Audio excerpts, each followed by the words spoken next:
The 500 Section Lounge is a founding member of the OddPods Media Network.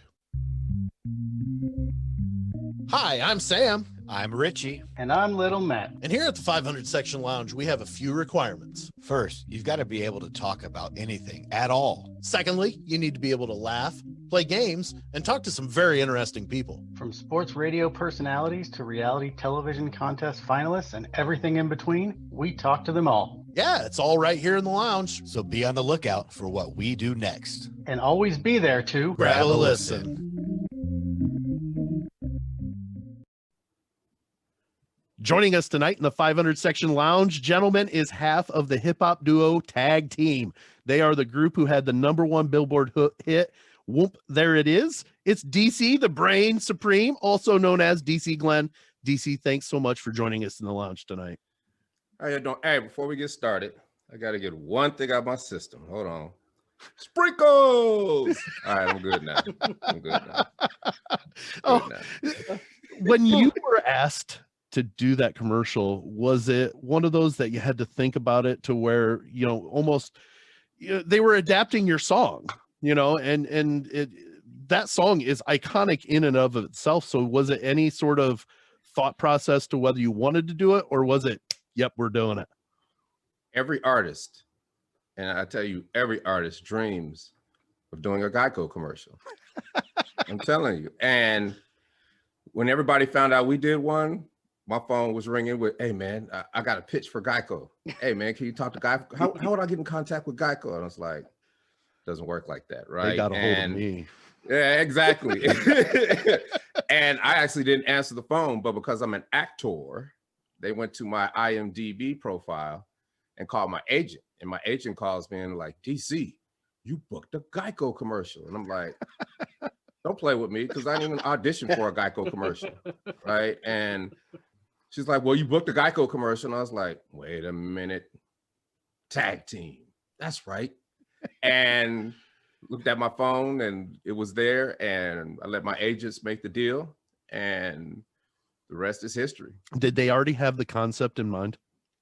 Actually, no, they just knew they wanted us. And Okay. the first concept was Soup, There It Is, right? So me being an actor, I'm like, okay, how am I gonna prepare for Soup, There It Is? And I'm like, look at that Seinfeld's episode of the Soup Nazi, trying to get some things from that, like trying to figure it out. And then they hit me back, like, no, we're gonna do ice cream. Scoop, There It Is. And I was like, whew, I was gonna say. Because you always worry about things like that.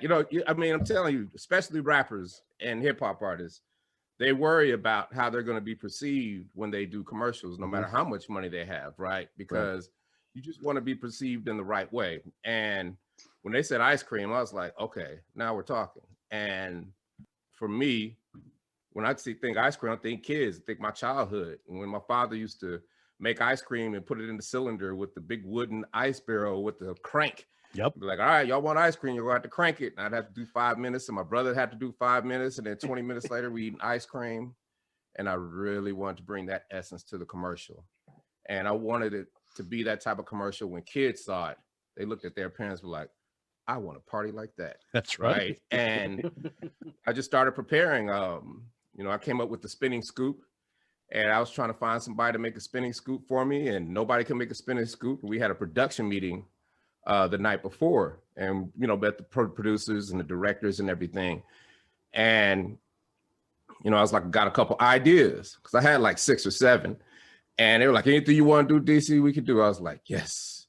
And I told them about the spinning scoop. He's like, it'll be done tomorrow. I was like, oh, well, okay. Yeah, all right. And then it just, I want to do sprinkles, and I want to do this, and the sprinkles, I wanted to be like ode to LeBron James. I want to do the salt-based sprinkles. I want to do I just had all kind of stuff, right? Then we got this little dance we want to do, and then we want to do this and do that. And then, we put it all together. And that day was November 9th, and we had so much fun all day. I mean, it was from sun up to sundown, and in the middle of COVID, being tested 100 times, but that's okay. And it just turned out wonderful. And then I started preparing. I was like, this is going to be big. What are you going to do? Because you can't do shows, right? Right. And I'm like, what are you going to do? I was like, well, You know, that anybody else would have been, you know, sour grapes about that. But I was like, I'm gonna get something out of this.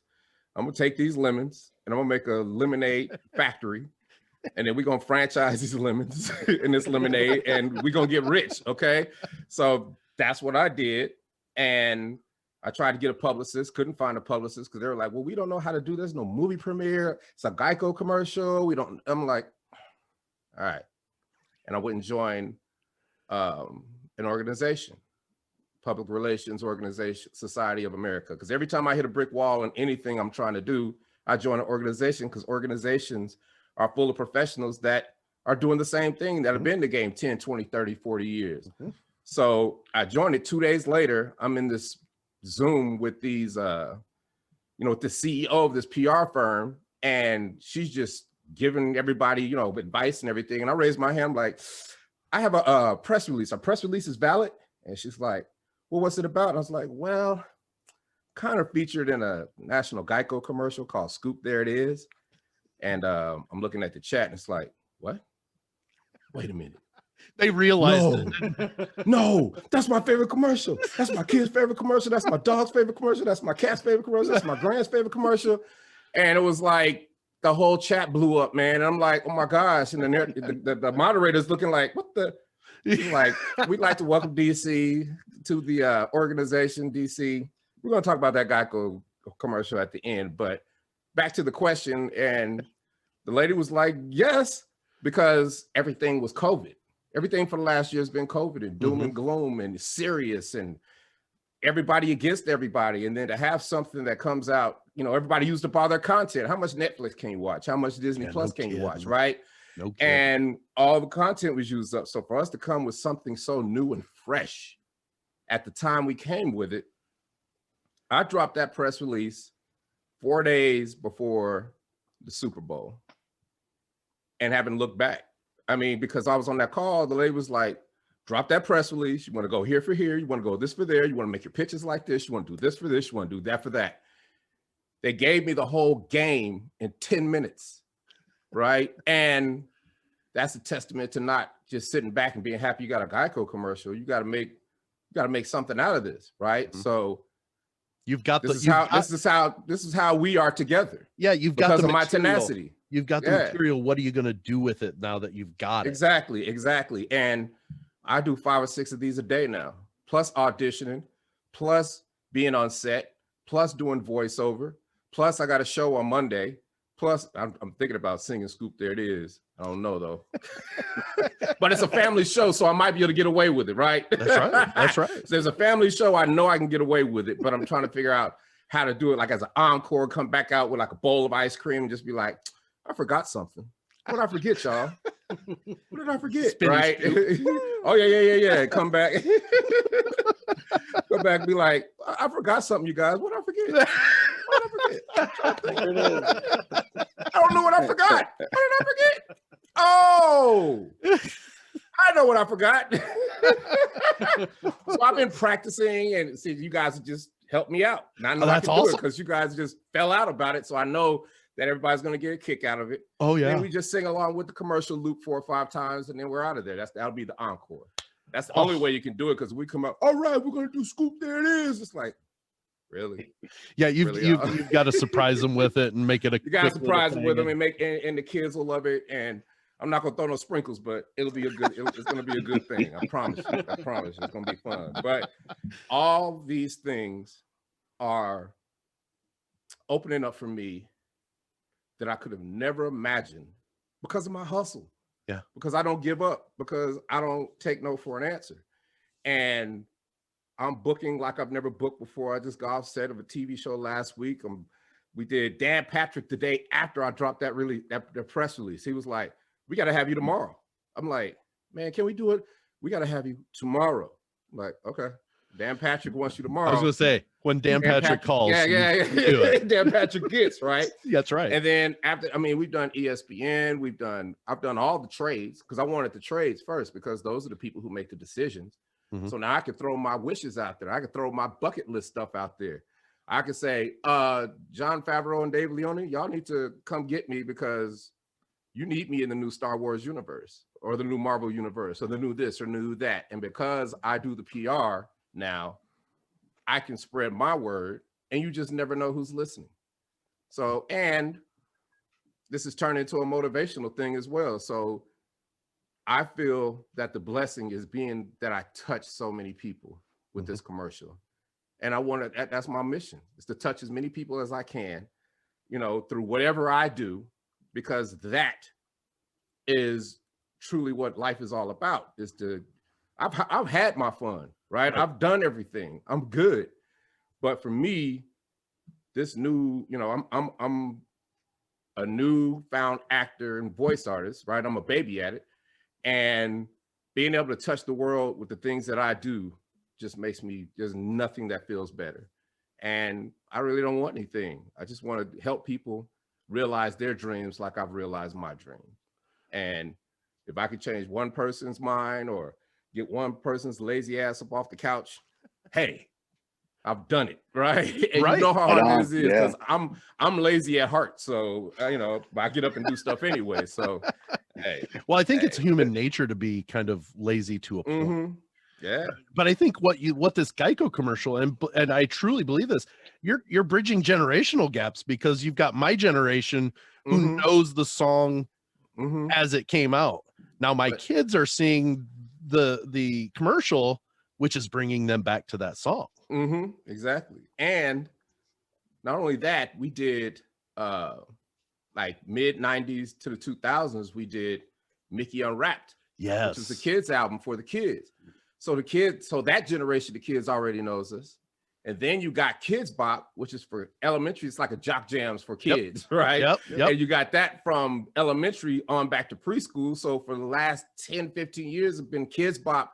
You know, if kindergartners, if they've been good, then they get to dance on Friday to Whoop There It Is. And you know, preschoolers, if you want to wear them out, play that and dance, and then it'll be sleep time, right? So you got the best of both worlds, right? And what I see is that people are saying, man, I was looking at my kids and they were like, you know, I was like, what you know about that? And it was like, what you know about that? Like half of them didn't even know that they knew each other, knew the song, because it's generational. And I knew these things as time went on, but it's subliminal. And then you think about Elf, every Christmas, there it is, right? Forever, right? Dancing like in the mailroom. Yeah, those are the things that keep the song alive, have kept the song alive, keep us doing shows, keep a royalty check coming to my mailbox. And I couldn't be happier. You know, I've been through some things, right? And we all have, right? But it's about not giving up, right? It's about, you know, okay, you can, you know, you either gonna look at the glass half empty or you're gonna look at it half full. And I choose to look at a big gulp all the time. There we go. So, hey, DC, who was someone that you looked up to growing up, athletically or musically? Who's someone that you really respected when you were younger? Really, that is a real hard one, you know, because other than your father, but my father, yeah, because he was the greatest man I've known. And who else? Probably the deacon in my church, and then several teachers. But then if you're talking about athletes, Rick Upchurch for the Denver Broncos. That's one of my favorite football players. Then as I got older, John Elway. I would say Craig Morton, but Tom Jackson, you know what I mean? Just the old Denver, all the whole Denver. Oh, David Thompson, right? So, you know, basketball, and Dan Issel. So a lot of those cats I grew, you know, I met a lot of those people too. And I was, you know, raised in Denver, and we had such a good community of people that helped each other that there's just too many people to name that I looked up to. But in music, I really wasn't exposed to all the hits as a young kid, right? I went to school for trumpet and piano, like everybody gets forced to do, right? But then you kind of find your own way. Then when I got to high school, I met Steve in 11th grade, and they had a band. And I was like, I got to be in that band. I don't care what and they were like, nope. And I was like, okay. And I just wore them down. And I joined the choir because I heard them singing at the end of the hall, joined the choir. And then our first party at a high school. Steve and his friends, they were DJing. I was like, whoa, you could do that with turntables? And I went and bought me 2 rickety turntables and a Radio Shack mixer. You know about the Radio Shack mixer. And I became a DJ. And then I just, through high school, they let me in the band, and then I became musically inclined. Went to college, was a DJ at college, got better and better and better, started making songs with a 4-track tape. For those people who don't know what a cassette tape is, it's a plastic apparatus that has tape going around inside of it, and it plays music. And if you play it too much, it breaks. Then you got to put it back together with a piece of Scotch tape. Oh, and it'll play, but it'll be a slight and pause. tweezers and tweezers, right? So you got to be a surgeon about it. Yeah, you got to be a surgeon basically. But we had the surgeon game. What was it called? Operation, right? Operation, yeah. Pencil around just in case. So, I'm in college and I come to Atlanta because Steve moved to Atlanta in '88 to go to the Art Institute.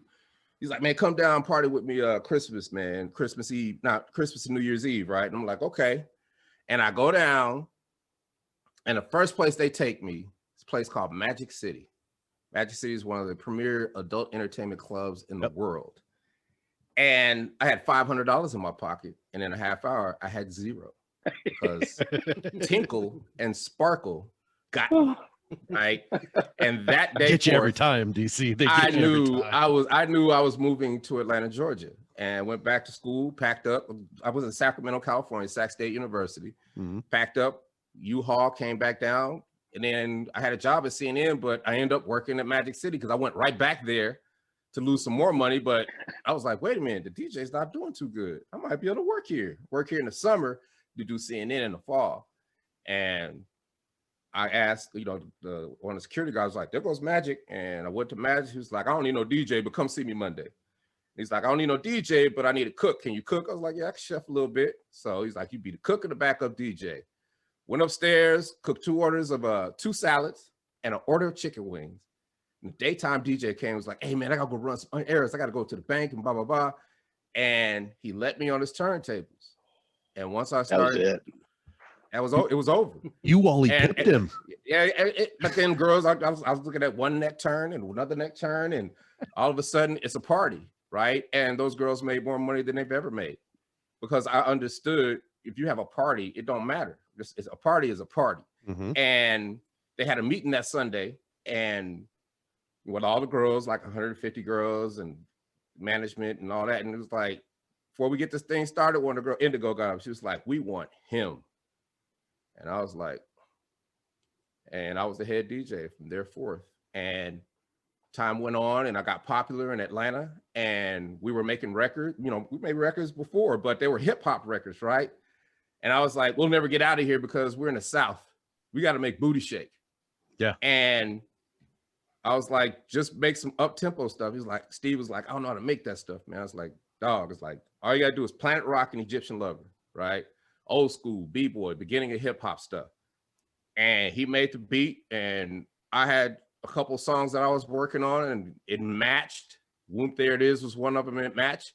People think Whoop There It Is one of this rocket scientist project where we had whiteboards and all kind of formulas and physics, and it was just a song about us partying on a Friday night. That's all it is, right?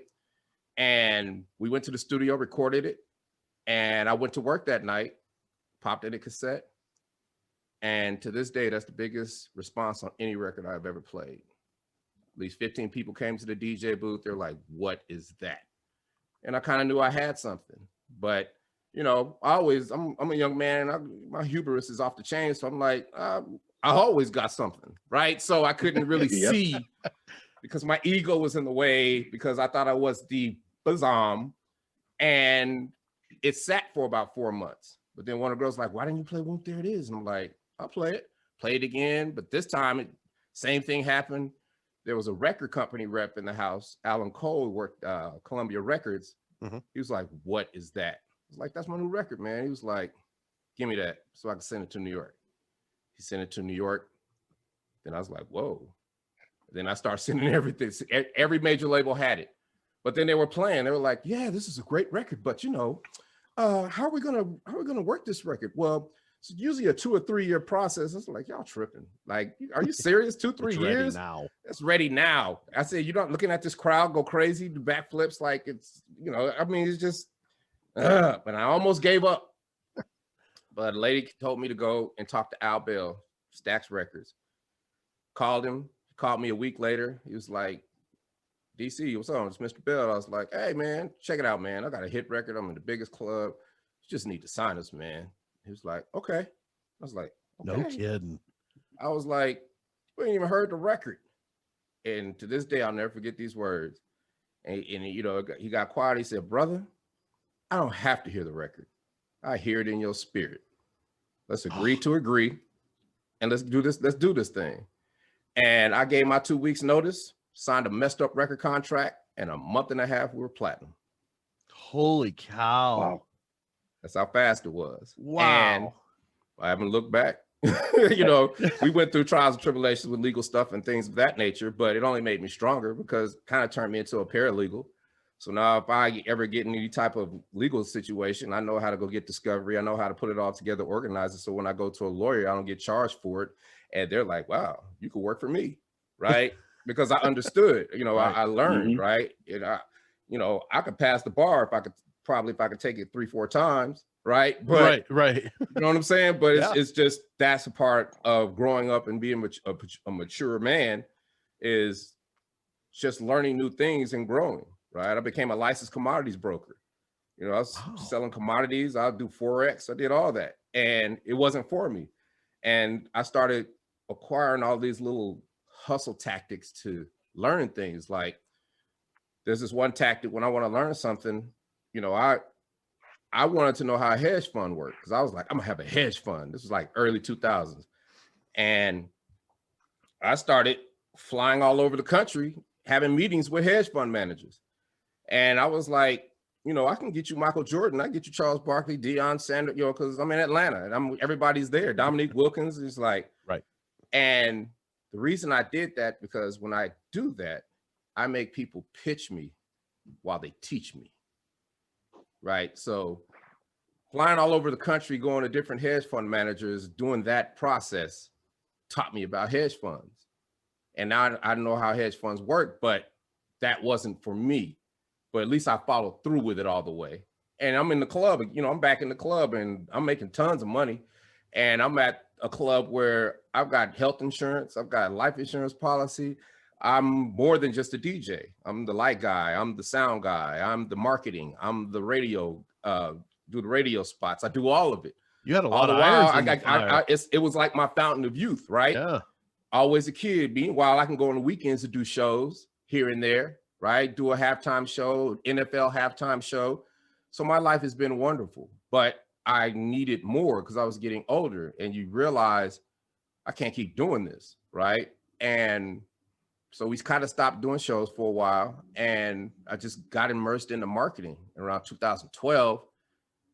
I'm at work DJing, and I get a call, and they're like, DC, somebody at the front door. I was like, I ain't about to go to the front door and answer the phone. It's like, I was like, all right. I went to the front door. There was a lady from the New York Times. She was like, I gotta talk. I was like, hey, call me in the morning. Called her in the morning.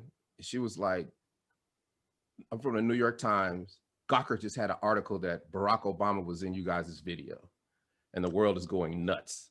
Was he? Like, nah, but I was gonna say what? But see, that reaction everybody had, because the whole press was like that, right? Yeah. And I was like, well, how did you find me? She was like, over the hills, through the woods. I was like, you know, she's basically what she was saying. It was just way too hard for me to find you, but I found you.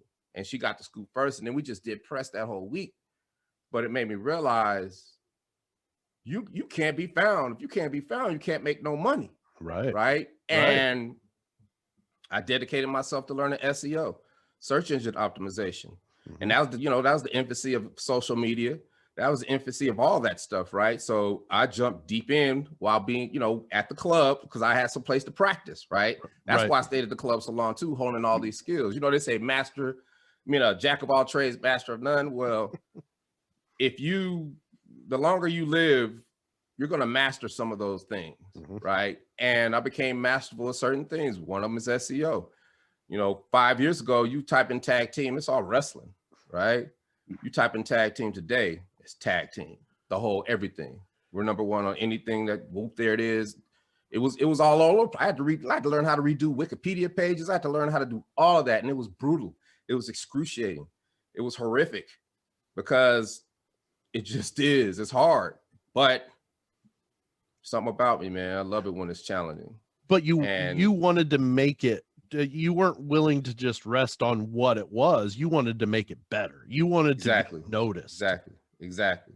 If GEICO calls me 5 years ago, they gotta probably it's gonna take them 7, 8 places to try to get to find me. Mm-hmm.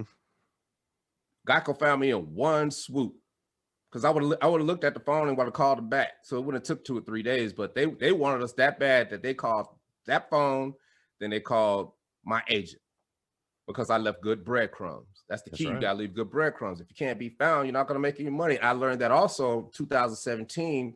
It was 2019. Cleveland Cavaliers lady, she was like, I was looking for you. I couldn't find you. I was like, you was a lie. You typed in tag team. She was like, no. I typed in whoop, there it is. I was like, oh.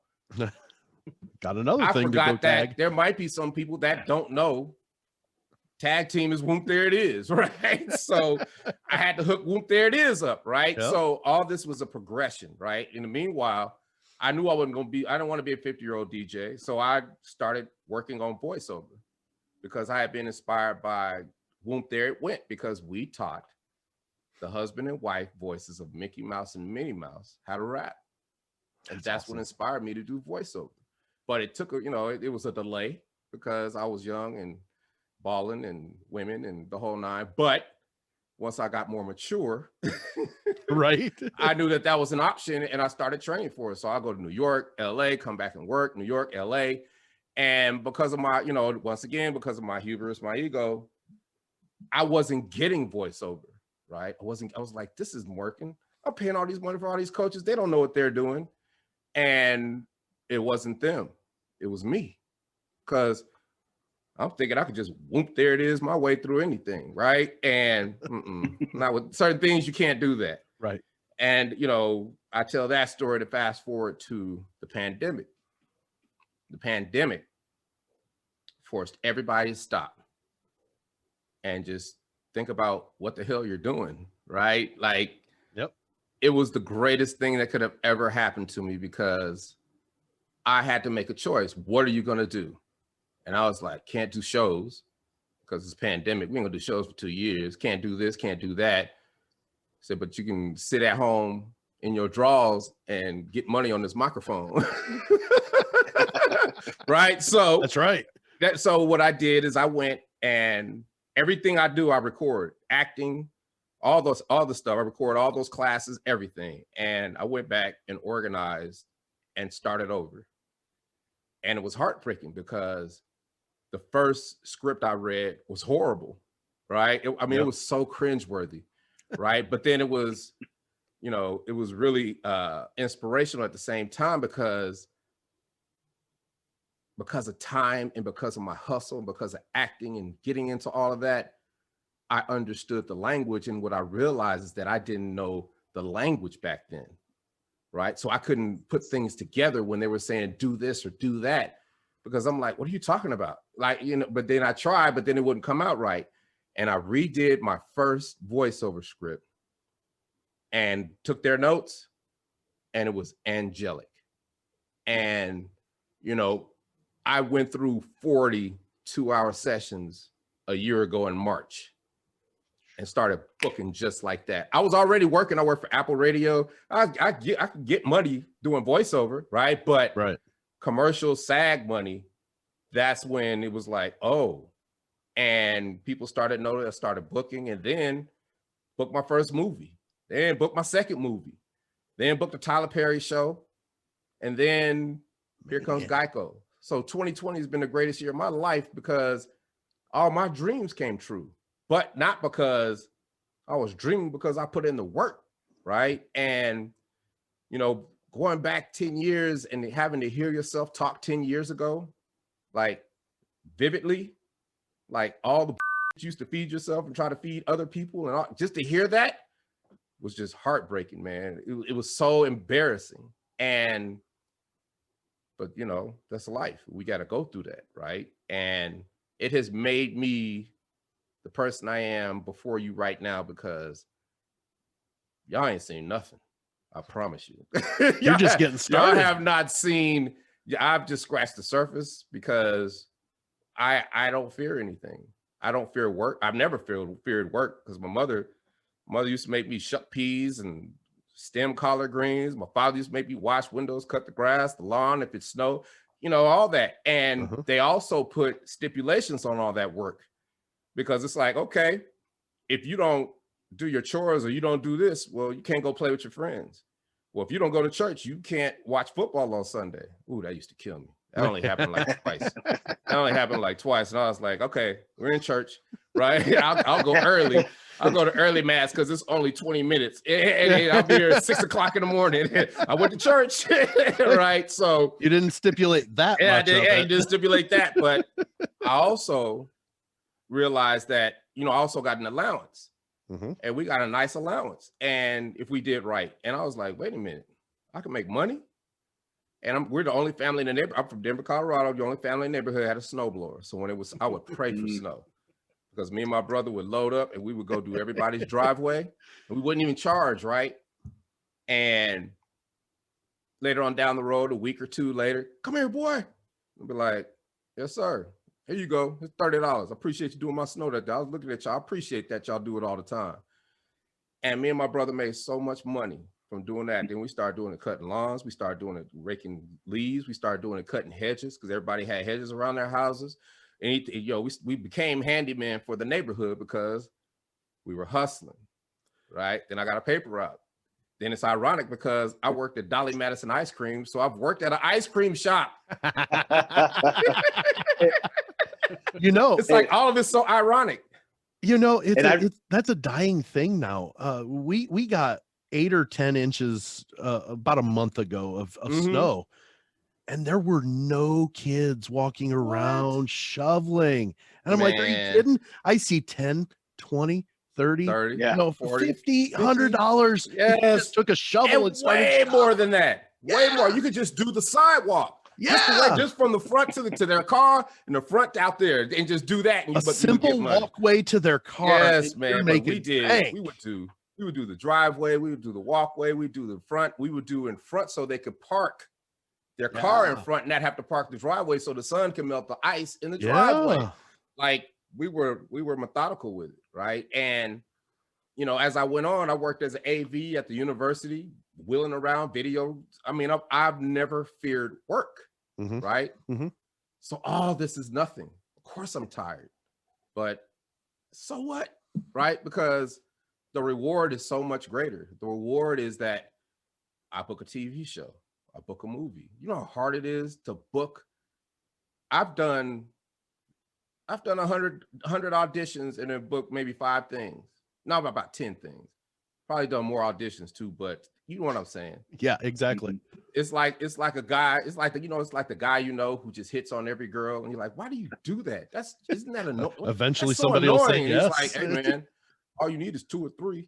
So I might as well run through all of them and see there's gonna be 2 or 3 that want to mess with me. I'm like, you know what? That's not me, but I understand, right? It adds up. It adds up. And it's like the law of averages. You do, the more you do, the more you fail, the more you bump your head, the more you get, right? And you don't, it's not really failure, it's just recalculations. They end up being recalculations in your hustle. And you got to have 5 of them, because if you were, I mean, I'm sure people, you know, got their jobs, and I watched this happen in the financial crisis. Think about it. If you had a manufacturing job in 2008 and you got hit with the financial crisis, your industry's not coming back no more, but people were still sitting around thinking that manufacturing jobs are going to come back 10 years later, instead of saying, uh-oh, I need to figure something out and do something different, right? Same thing with this pandemic. And the pandemic's even better, because the pandemic, that's a whole new frontier, because it'll never be the same. No. Right? It'll never be the same.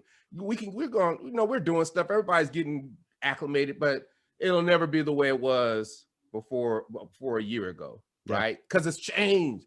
Think about it. If your Zoom game ain't on point, you're not making no money. Right. Or you don't even have a chance. You can't communicate the way you want to.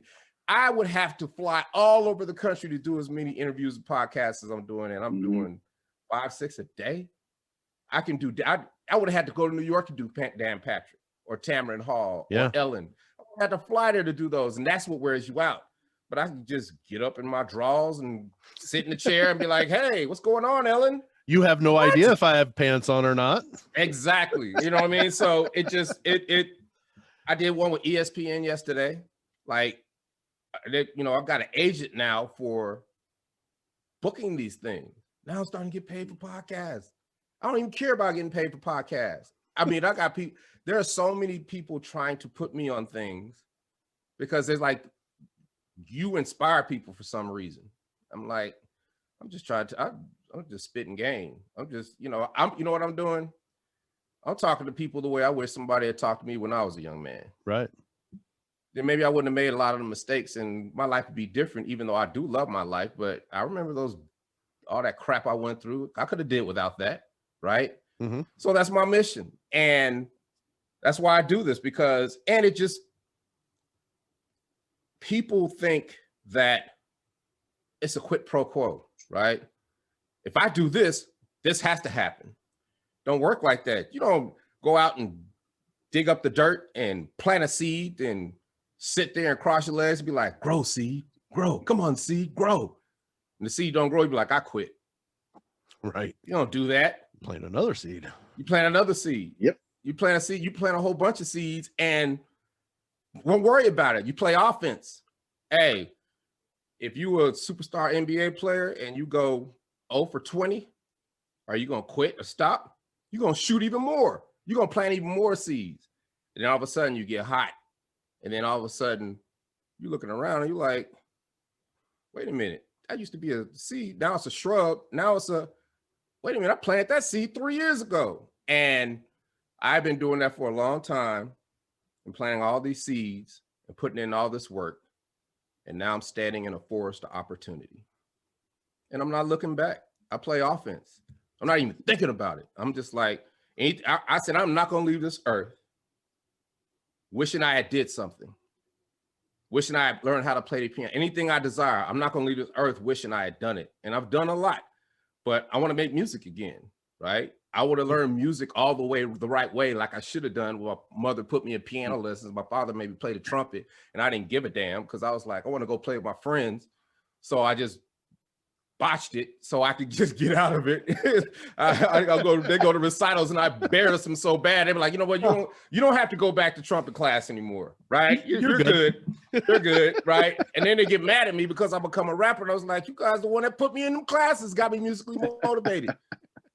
They're all mad and everything, but it was like, but I know they're proud because all their friends say, boy, all your daddy do is talk about you, right? So it's like, I know they're proud. And, you know, that is what has made me the person I am. Just, you know, I've never not known love. I come from a community of friends, a community of elders who took care of us, and a community of people who just cared, right? And I know, I am blessed, and I know everybody else hasn't had what I've had. So it is my job to kind of spread this out and say, hey, you need help.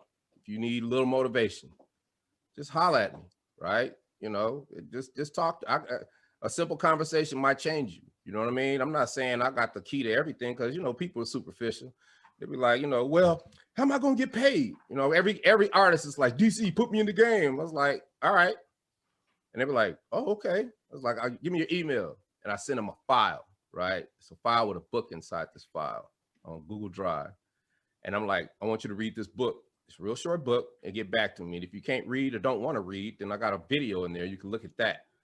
But when you finish it, come back to me. We'll have a conversation. And I could tell you, 98% of people do not come back to me.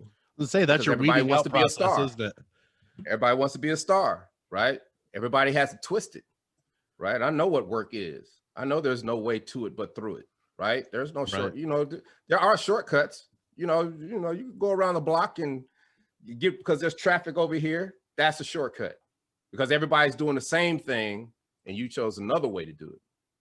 What they say is 100 ways to skin a cat. So do you think the work ethic that you were, I mean, you were given a really great influence at home with that work ethic, and you had that community to help you. Do you think that like kids, teenagers today, that work ethic or that perseverance to get something, do you think that's missing? And what would you tell kids like that need a little, giddy up? really, that's up to the parents, man. Because my parents, they had it. I didn't want for nothing, but we had to work, right? It's like, okay, yeah, we well off, but not well off. We middle class and we got a nice house, and yeah, but you still gonna wash them dishes, and you still gonna wash them clothes, you still gonna iron them shirts, and you still gonna rake them leaves, and you still gonna pick them plums off the back tree, and you still gonna clean up all that dog in the backyard, and you still gonna do, you know what I mean? You still gonna turn your mother's garden over in the spring because she wants to plant vegetables so we can eat, right? I am so grateful for that because I do not fear work. It's bad. It can get bad. It can get bad. And I know I will always be humble enough to go get a job. I will be humble enough to go get a job until I figure something else out because I don't fear work. But I've been blessed to not ever have to do that because I'm always got 5 hustles in the hole. I'm always thinking ahead. I play chess, right? It's like I'm looking down the board. I'm looking like, okay, this ain't gonna last long. I can try to act like it's gonna last long, but it's not. You better be ready. And the club was my crutch all those years. I've been DJing since I was a kid, right? And it was a leap of faith. I was scared, right? But then a year later, I get signed for voiceover, and I'm like, I'm doing voiceover now. And then 6 months after that, I'm in a meeting talking about I want to do more voiceover, and the owner comes in. She's like, I love your face. Put him on camera. Now I'm like, what? Acting was just a daydream, right? That was like, you always dream about run up on a stage, talking about the Oscars and hey, thank you everybody, but you ain't trying to go take no acting classes. And she was like, put him on camera. And I was like, okay. And I tell you, it was like a crack rock, boy. And I've been in class every day since to the pandemic, sometimes 2-3 times a day. I go to LA. I've been training so hard, and that's what it takes, because acting is hard, because acting is about being yourself. And being yourself is the hardest thing you will ever have to do. Because acting, you think you got to do something. You got to put something on it, right? Right. You got to be the true essence of who you are. So that means you got to know who you are. You got to go back through all you got to find messed up experiences in your past. You got to find good that you can kind of assimilate to. And then you don't become the character becomes you, right? And I'm getting good at that, just being myself, and it's kind of scaring me. So that's what I'm saying, man. That's why, hey, I don't care, man. I lost 100 pounds last year, right? Because awesome. I was 350. What was it? I was 350 in 2018, and it was in Phoenix, Arizona. And I had back issues because I guess my back separated or something. I don't know what happened. All them years of DJing or something. It's like I was walking around with a broken back, sciatica, the whole nine. I walk like 20 yards and have to sit down. It was brutal. And flying all over the country doing shows. And this one show, it was hurting so bad I had to sit down like this. I was sitting like this, and I'm doing the show, wheeling myself around, and somebody's Facebook Live with me, right? And I see that afterward, and I got girdles and belly belts and all kind of straps and stuff. And I'm looking at myself and I was like, that's it. Never looking like that again. Mm-hmm. And I was like, I called the doctor. I was like, hey, what pills y'all got? I need a pill. It's like, nah, we don't do it like that. There ain't no pills. Right. And they're like, no quick fix. Yeah. We're like, we're going to do keto. And I was like, keto. And then, but I'm not going to be able to see you for a couple of weeks. I was like, that's cool. That gave me time to study up on it. I studied up on it. That took me a day. And I started that night. And I could tell you by the time I went to see that specialist, I had already lost 15 pounds. Wow. You stop sugar and all carbs. And it was brutal, but how I did it was I took pictures of everything I ate. Then I had it in my phone. And then I went and researched, but like, nope, can't eat that. Because you think you eat certain things that don't have carbs, but they do. And then next thing you know, I'm down to, 320. I lost 30 pounds. Now I'm down to 310. Oh, you cooking now. And then it started getting hard, right? But then, people seeing, how did you do that? They're seeing the 40-pound weight loss and they're like, man, how did you do that? And I'm like, I'm just doing this and doing that. And everybody, yeah, I can't do that because blah, blah, blah. And everybody would give me an excuse why they couldn't, right? And what I did was I took everybody's excuse and found a solution. So they couldn't talk that mess to me no more. See, people want to bring you down when they know they can't do something. Yep. So when they do that, you make a solution. And then when they do it again, you're like, well, this is why I do it, because I do it like that. Perfect example. 310, I was missing fried chicken. It was killing me. It almost derailed everything. But then it was like, let me figure out, wait a minute. I said, let me fry it in olive oil, because olive oil is good oil, and everything you're going to cook is you're using olive oil. Right. And then I was like, how many carbs is in? Because you can have 20 carbs a day, and compared to 20,000 carbs a day, you know what I'm saying? Or just, you eat half a case of donuts and, you're eating all kind of bread and pasta and all that stuff because you're eating sugar, and then you're eating pasta and carbohydrates, and then that turns into sugar and it just shreds your veins, right? And that's what gives you diabetes. And I was like, there's only 4 carbs in a tablespoon of cornstarch. So I get my chicken ready, throw a tablespoon of cornstarch in it. It's like a wet coating, throw it in the oil and it puffs up. And those real good Chinese chicken wings? Yes. Crispy ones that just, the salt and pepper kind. Yeah. That's what came out. Oh. And they're like, well, but the olive oil has a high burning point. No, it don't, because as soon as I pull that chicken out, I got a big vat about this big with a strainer that'll put a filter in, and I dump that oil in, and now 1 bucket of olive oil, I can get 15 fries out of it. So not only have I solved that problem, I've solved the problem of not buying a whole bunch of oil and throwing it away. Well, and olive oil isn't the cheapest oil to purchase. It is the cheapest oil at all, but one, and then what happens is your olive oil starts getting seasoned, and you don't really have to season your chicken anymore, right? So now I can have my chicken, I can have a salad, right? Or some other vegetables. I can have a steak. You can have all the meat you want. Just got to have meat and vegetables. That's it, right? And I just started figuring out food. Then I was like, I miss pizza. Oh my God, I miss pizza. I found these low carbs tortillas. No, I ain't about to do that cauliflower crap. No. Absolutely. Don't do the cauliflower. Put chicken breast through a food processor and flatten it into so it's kind of a paste. Chicken breast pizza. But I ain't about to do that either because La Bandita has a low carb tortilla. Yes, only 4 grams. Has only 4 grams of carbs, and then the rest is about finding the best ingredients. So I find good tomatoes. Yeah. Use the tomatoes as a sauce. Throw some herbs on it. Find real good quality Italian sausage. Then I start using buffalo mozzarella. Pull little pieces off with a little sliced mozzarella with pepperoni and tons of Italian sausage. Put it on a sheet, a little thin sheet. Now I have a Pizza Hut thin crust pizza. I have never thought about using tortillas like that. And because it's a low carb tortilla, you don't get the tortilla taste. Right. You probably tried it before, but that tortilla taste, right? So wait a minute, I want nachos. I take a low carb tortilla, cut it up in 8s, deep fry them, then dump the hamburger meat and everything on top. Now I got nachos. Ooh. 4 grams. Nachos, I'm still 16 grams. I'm still 16 grams of carbs under what I did.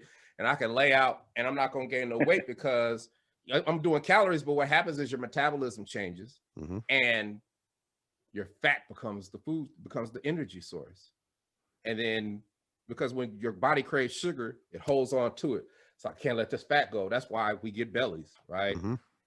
Big bellies. And when it's like, okay, it releases all that liquid, and you start after a while. I had to kind of slow down because I was starting to look like a Shar-Pei dog, for real. It was nothing but skin. Like, for almost real. Spit my water there. So when people tell me you can't do something, I'll be like, all right, whatever you say. I might, and then I've just acquired the ability to just take anything negative and turn it positive. And it's not easy. It's easier said than done, but I do it, right? Sadness, fear, anger, Sound like Yoda now. How long did Envy, it take for all you path to the dark side, right? But it's like I could take that and put it in my pocket, and you know, if I'm cutting the lawn, I can get pissed off. If I got an acting role where it calls for that, I can bring that back up and channel it and release it, right? Yeah. Or, oh, you think I can't do something? All right. Have you always been the type of person where the naysayers motivate you? Yeah, I mean, that's the saying. Let your haters be your motivators. Yeah. But then people say it so much, there is no meaning to it, right? Right. But for me, it's all the meaning in the world, because it's like, the way I say it is, you can hate if you want, but it's only gonna make me stronger. Right. It's only gonna make me stronger. So keep telling. That's why I keep my friends.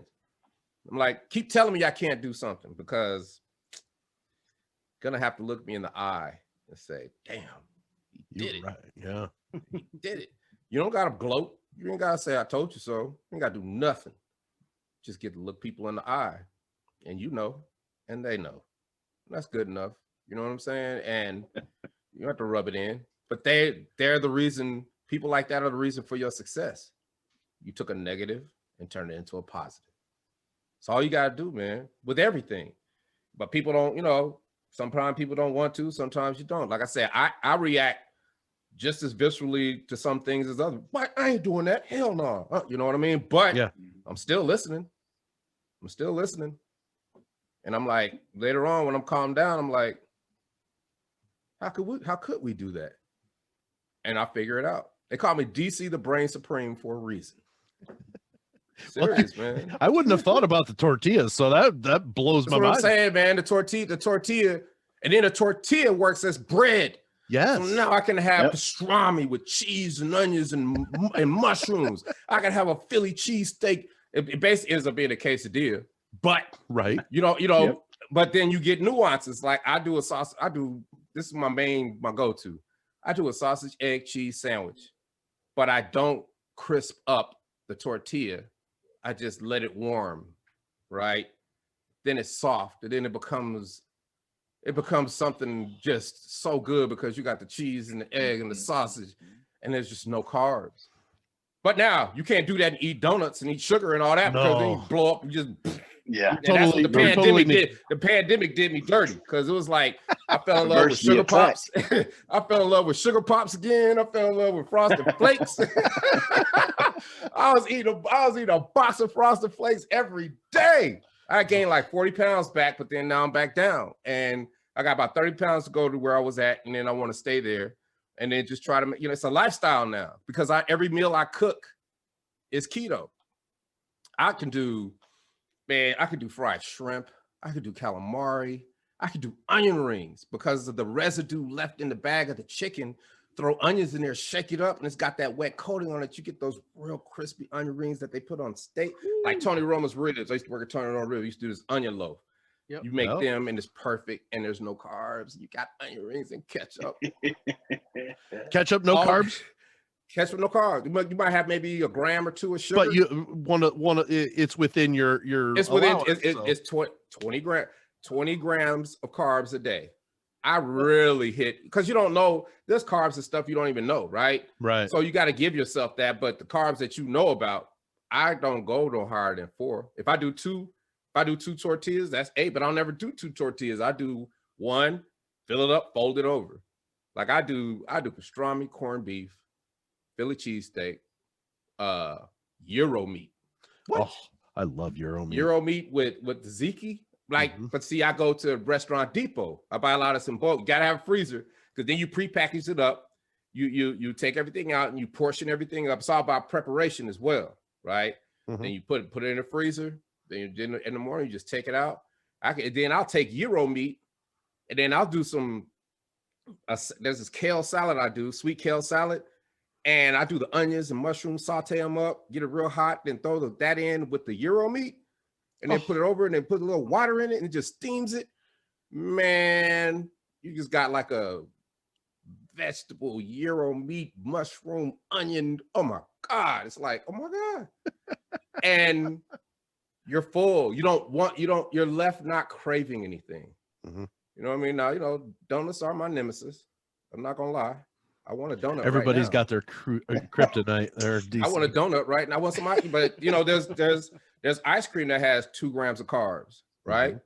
You know, Brian's ice cream, so I could wear that out, right? And not really go overboard, right? But as soon as you eat bread or pasta or anything like that, you're gonna have problems because it's just too good. It tastes too good. DC, they've got some, no free ads, Sam, so blank this one out, but keto bread that's like 0 carb bread. I've had it. And did you like it? Because it's a little it tastes spongy. like wood. It tastes like wood, but you know what I did? This is what I did though. It tastes like wood. You're not gonna make a sandwich with it, but you can soak it overnight and make French toast with it. I was gonna say French toast. Okay. You see what I'm saying? You can make a Monte Cristo with it, right? True. You got to soak it, you got to soak it in the egg wash, and then let it sit there, and then you can make whatever good sandwich that you want, and it is so delicious because you just want that taste of bread without being bread, but you're gonna have to hook it up. You can't.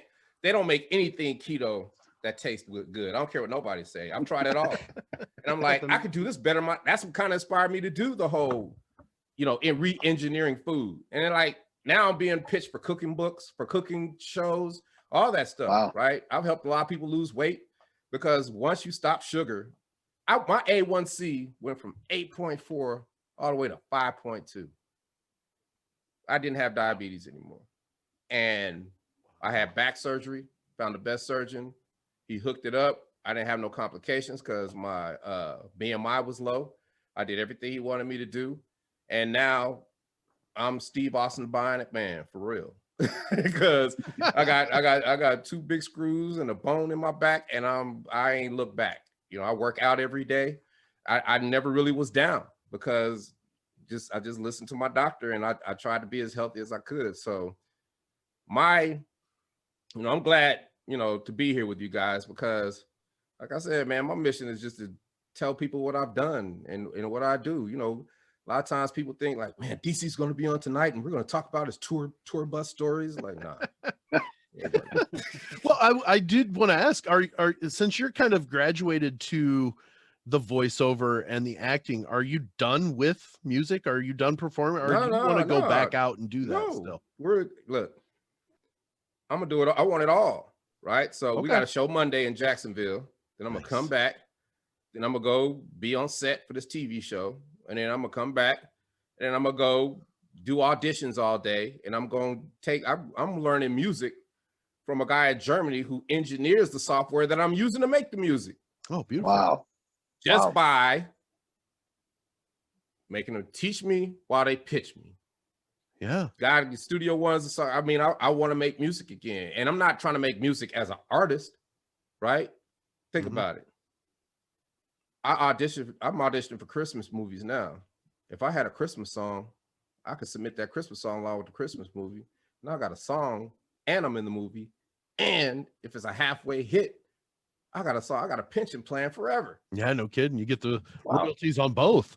Yeah, you see what I'm saying? There's other way. I try to tell people that all the time, like, look, I'm not trying to be out there and like DC Brain Springs putting out a record. No, you're going to hear it in a Christmas movie and you're going to be like, I love that record. Who is that?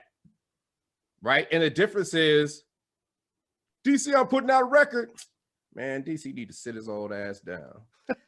Then you hear the song you like. Oh my God, that's a great record. Who did that? DC did that. What? Man, that dude, man, he's still making money. Man, I admire him so much, man. He 80 years old, still doing stuff. You see the difference? Yeah. You do jingles for commercials. You do theme songs for television shows. You do soundtracks for movies. You do stuff for video games. And I'm a better creative person now than I've ever been in my life because and what changed that? I took comedy classes, right? Comedy classes made me a better rapper because I can write lyrics and keep everything narrow and story tell. And there's a premise and a setup and a punchline, right? And that's how I get through an hour show. Sitting there talking to people and they don't even know I'm telling them jokes, but I'm sitting there talking to them and they're laughing. They don't even know why, because I'm segueing into songs that they don't know because we only got Whoop There It Is, but Whoop There It Was so big, we were never going to have another record. I don't care what nobody says. You can't have a big record that big and all, you know, there's only, unless you're a rock band, or there's just very few instances where that happens. Yeah. So I don't mind being a one-hit wonder. Be like, you guys are a one-hit wonder. Damn right. If you had to be a one-hit wonder, what better record to have? I was gonna say, What are you And talking about? they still know it. They still know you it. might be Right. one-hit It's wonder, but 28 years later, and it's we're like loving it. people are like, you need to make that scoop there. So I was like, you gotta be kidding me. I'm not about to do nothing. This thing is organic and it is not stopping. And if it stopped right now, tag team has had the perfect career because we started strong and we ended strong. That's awesome. What more can you ask? no kidding. I mean, you really are very motivating. I really appreciate you sharing that message. Yeah, man. I mean, that to me, that's so big because you never take time to relax. And we've talked to ex-NHL players, authors, writers, people that have been on, you know, talent shows. The thing that sets people apart is that drive, is that internal drive that I'm going to set myself apart from somebody else, no matter what. And that internal drive is so special. Do you think that can be taught, or do you think that is just like innate in you? Man, if I had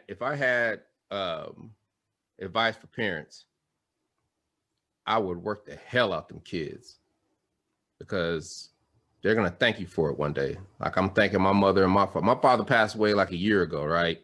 And this is another situation where I'm so blessed because my father was old. He had ailments, right? But he didn't have cancer or anything. Just, you know, he was just old. And we're in the hospital. You know, it's about the fourth time he's been in the hospital because he done fell or whatever. You know how it happens with old folks.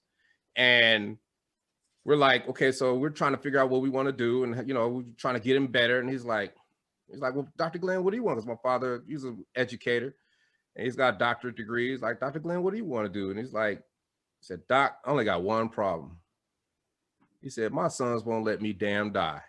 Because sometimes if you lived a complete life, you've outlived all your friends, you kind of don't, it's kind of hard to keep going, right? And then he kind of became blind, right? Like 70% blind. And I know that was the kicker right there. Yeah. And that's just when things start snowballing. But it's like, okay, we was like, okay, you want to act like that? Cool. And it was like, well, we suggest you take him to hospice. And I was like, nah, we ain't taking him to hospice. We're going to take him back home.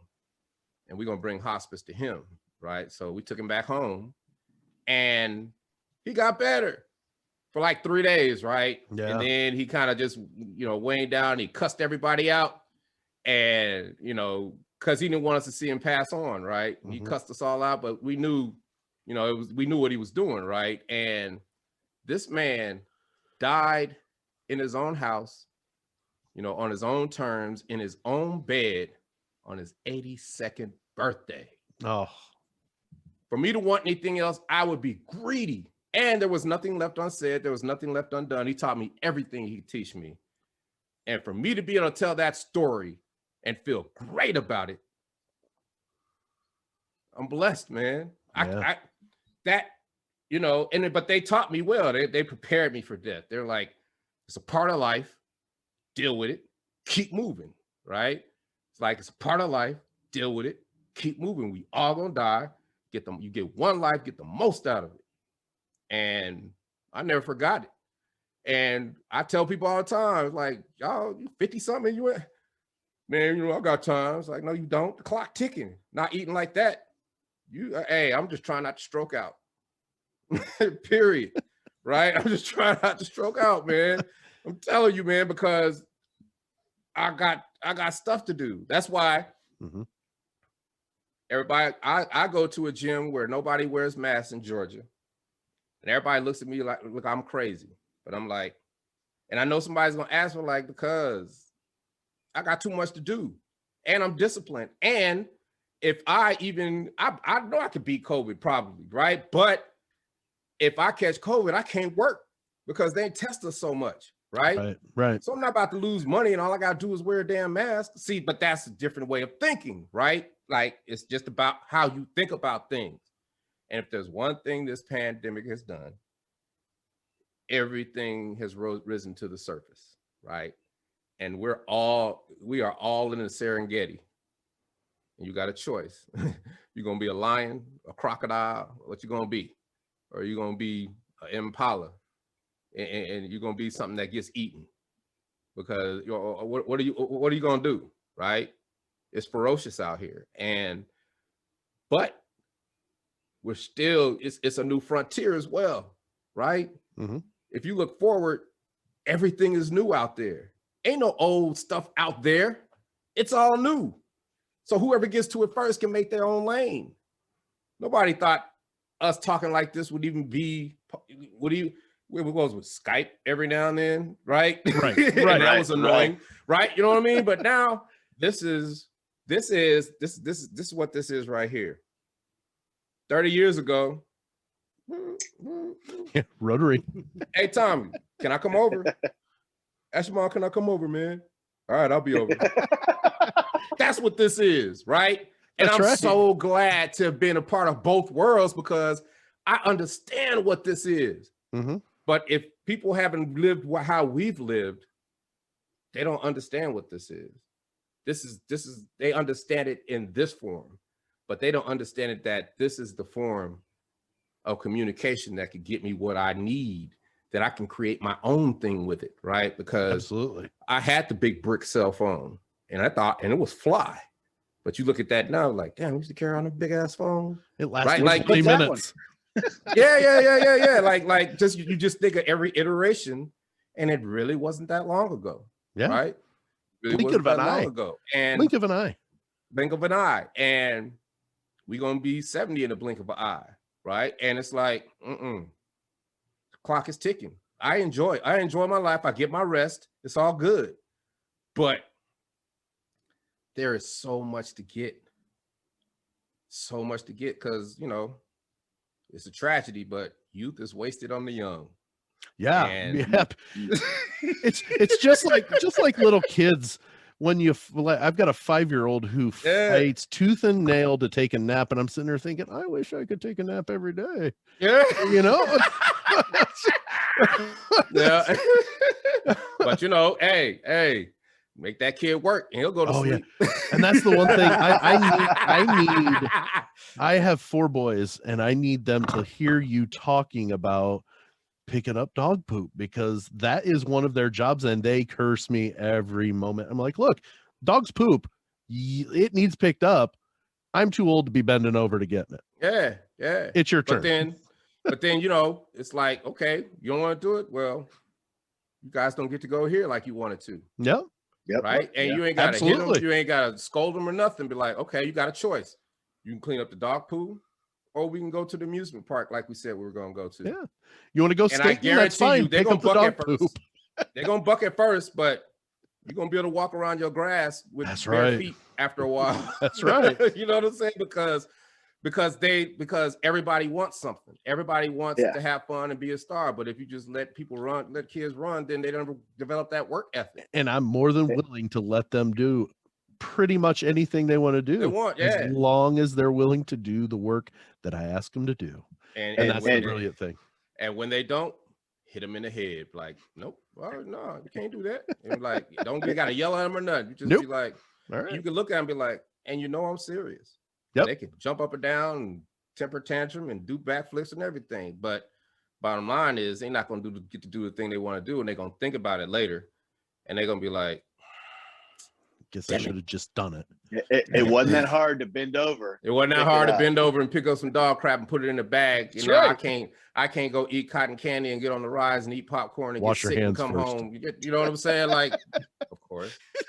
But At least What, hey, man, I could talk to y'all all night, but I got to go, man, because DC, I got auditions to do in the morning. And DC Glenn, Good deal. half of the hip hop group tag team. Awesome time, DC. I really, really greatly appreciate it, man. And we will get this out to you as soon as we publish it, and we'll tag you in everything too. Hey, we look forward to what you're doing next, man. This has been a great conversation. Very, very motivating. Our listeners are going to really like it and enjoy it because you brought in that different side. Man. That's inspirational to people. They need to hear that stuff, man. So thank you for being here. Thanks for sharing that. Yeah, man. That's what it's all about, man. We just looking out. Like, I wish I had somebody say, hey man, don't sign a record contract because blah, blah, blah, blah, blah, blah, blah. I'm Mhm. like, all right, I would have did it anyway, but But at least you were At least forewarned. it would have been my choice, right? That's right. I take responsibility for my actions, right? Yep, So yep. sometimes we do things where we know, you know what, I'm gonna get in trouble for this, and it's gonna be hurt, but it feels good right now. And you're man enough to take it, you're man enough to do it, you gotta be man enough to take it. And hey, Yeah. sometimes we make those decisions in life, but I bid you gentlemen adieu, and I appreciate you having on me. And wait, sprinkles! Hey. DC, the brain supreme. Have a good night, man.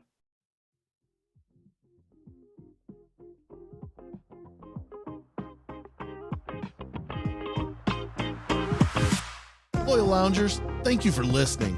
We love you and we appreciate you. We do this for you. If you could do us a favor, leave us a review on whatever platform you grab a listen. This will let us know what you love and what might need to be retired. And always remember to sit back, relax, and grow to listen.